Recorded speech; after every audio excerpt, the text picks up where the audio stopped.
আল্লাহ পাক প্রথমে ছেলেদেরকে বললেন, শোনো, সূরা নূর 30 নম্বর আয়াত। আল্লাহ পাক ছেলেদেরকে বললেন, তোমরা তোমাদের চোখ নিচু রাখো, এটা আমাদের দায়িত্ব।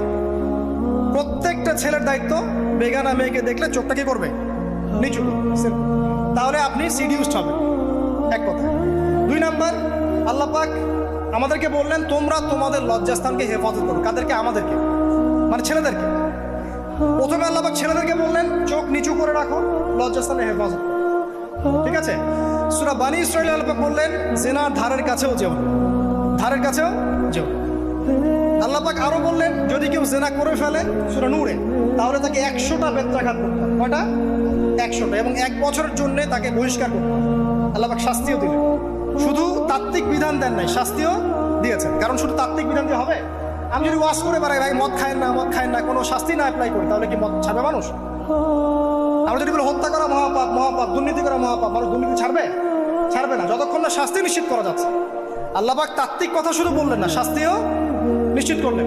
তারপর আল্লাহ পাক আরো বললেন, যদি বিবাহিত কোনো ব্যক্তি ব্যভিচার করে, তাহলে তাকে রজম করতে হবে, মাটিতে পুঁতে তাকে পাথর নিক্ষেপ করে হত্যা করে। ঠিক আছে? শাস্তি। এরপরে দেখেন আল্লাহ পাক মেয়েদেরকে বলছেন, মেয়েদেরকে বলছেন, তোমরা মূলত ঘরে থাকো, যদি বাইরের পরিবেশ তোমাদের অনুকূলে না থাকে, তোমরা ঘরে অবস্থান করো। ওয়াকরনা ফি বুয়ুতিকুন্না ওয়ালা তাবাররুজনা তাবাররুজাল জাহিলিয়াতিল উলা। তোমরা মূলত ঘরে থাকো। জাহিলি যুগে মেয়েরা যেভাবে নিজেদেরকে প্রদর্শন করে বেড়াতো, এই কাজটা তোমরা করো না। যদি করো তাহলে সমাজে বেহায়াপনা, ফায়সা বেড়ে যাবে, তোমরা নিজেরাই ক্ষতিগ্রস্ত হবে, যেটা ওরা হচ্ছে এখন।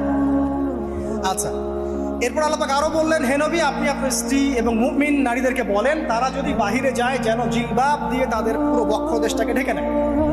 তাহলে পোশাকের সংস্কৃতির শেকড় কোত্থেকে শিখবো? আমি কোত্থেকে শিখবো? আল্লাহ পাক কর্তৃক নাজিলকৃত সর্বশেষ ঐশী গ্রন্থ থেকে শিখবো নাকি? যে বইয়ের মধ্যে কোনো ভুল নাই সেটাই তো আমার শেখার মাধ্যম হবে নাকি?